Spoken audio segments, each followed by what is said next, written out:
Hey, welcome back to the Missouri Sports Network at MissouriSportsNetwork.com, where everyone has a home field advantage. Certainly glad you've tuned in. Presented by Central Bank of the Ozarks, Doak Propane in Bolivar, Missouri, Shelter Insurance Agent Grant Baker in Aurora, or Sean Holman in Lockwood. Bank of Billings, Labor's Local 663, and Great Southern Bank.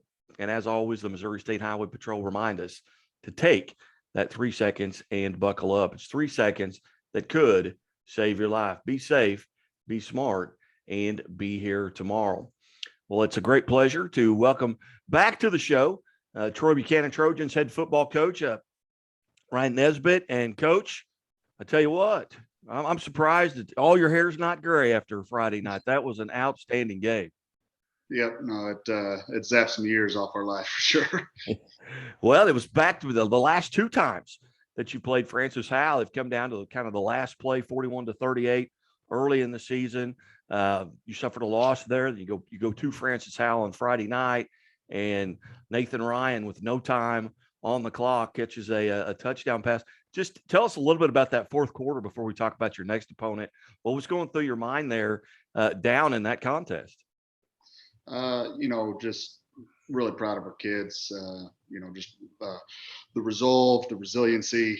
We turned the ball over with 2.5 minutes to go down near the red zone, and so our defense gets a 3 and out and gave us a shot. We got a sophomore punt returner that starts it with just simply fair catching it at the 44. So getting some good field position, but some just absolutely huge plays down the stretch. And like I said, just incredibly proud of our kids. So, it was neat, certainly an experience. Yeah, from your vantage point there on that last play, it's fourth down, I believe fourth and goal. You get Nathan Ryan is a wide receiver that Yep. you kind of talked into coming out. A big basketball player, led the team in rebounding. Scored 11 points a game, but obviously an athlete. Tell Yep. us about that route that he ran, and at what point did you realize that he had caught it and he was in the end zone?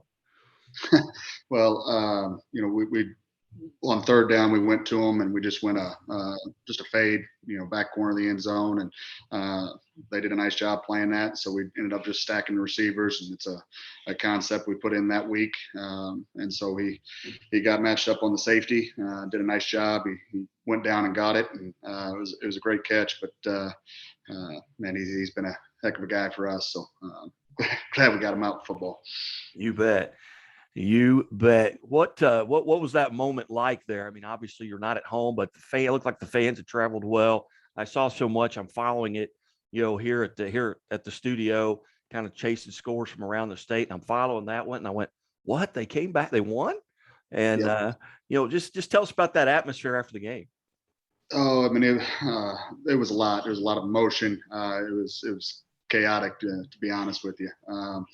And it took a well after the play. The referees were huddling up, and so it took about 30, 40 seconds, and as long as 30, 40 seconds of my life before those guys just called the touchdown and they walked off. And I was still waiting for somebody to say the ball was on the ground or something something bad. So really proud.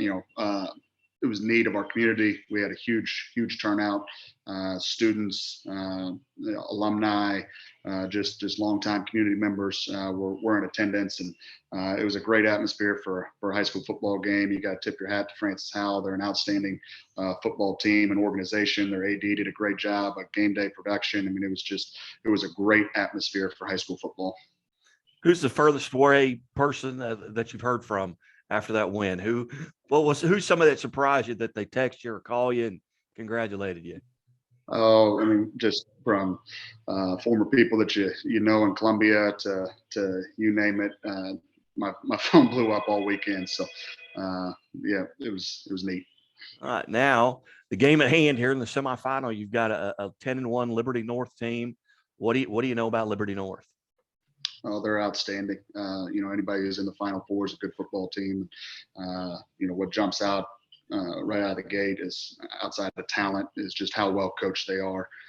Their discipline, their execution. I mean, they're sharp. They got it going on. So we're excited about the matchup. Excited to be here. Certainly feel like we belong. But they're a good football team. Just one loss on the season. Then, of course, it was to Bentonville, Arkansas, not even here in the state, in the Missouri. But tell us a little bit about your preparation this week. What's practice going to look like? Where is the game, and at what time do you guys, try and saddle up, so to speak? Yep. We get to host, so that's neat. Be at our place 1:30 on Saturday. So in terms of preparation, it's same as we spent all weekend as a coaching staff getting a game plan together. We're excited about our plan, and now it's just about the process of getting our kids to understand it and get ready to go. Once again, we've been visiting with Troy Buchanan, head football coach Ryan Nesbitt. Ryan, or coach, sorry, congratulations as you go forward from here, and hopefully we'll get to visit again next week. You bet. I appreciate you to have me on. Hey, you bet. Congratulations. Good luck. All right. Thanks. You're listening to Missouri Sports Network at MissouriSportsNetwork.com, where everyone has a home field advantage. Keep it right here.